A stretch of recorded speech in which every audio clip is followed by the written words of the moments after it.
दोस्तों, क्या आपको पता है हर्षवर्धन ने 500 ब्राह्मणों को मृत्यु दंड दिया था। ऐसा क्यों किया था, आइए हम इस बुक के माध्यम से जानते हैं।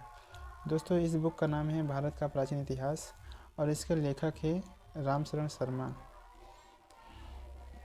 तो चलिए देखते हैं हर्ष का जीवन काल।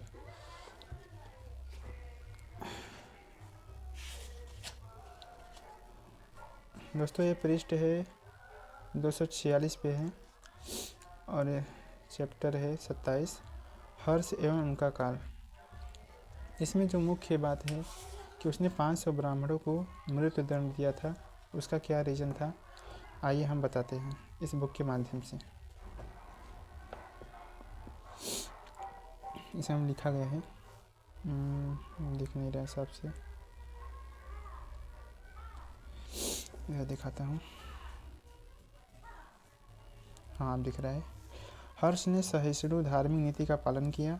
वह अपने प्रारंभिक जीवन वर्षों में शैव था। वह शुरुआत में भगवान शिव को मानता था, किंतु धीरे धीरे वे बौद्ध धर्म के एक महान संरक्षक बन गए।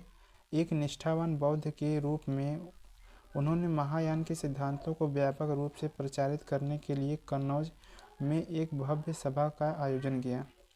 इस सभा में न केवल वेदसांग और कामरूप शासक भास्कर वर्मन, बल्कि 20 राज्यों के राजाओं और विभिन्न संप्रदायों के कई हजार पुजारी भी शामिल हुए।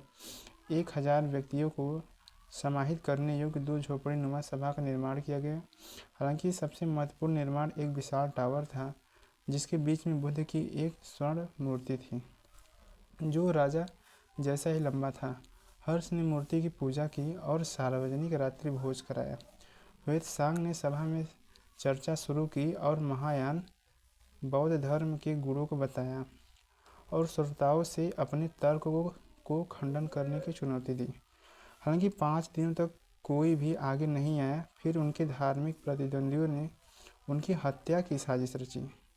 इसका पता चलते ही हर्ष ने वेदसांग को जरा भी हानि पहुंचाने पर सर कटवाने की चेतावनी दी।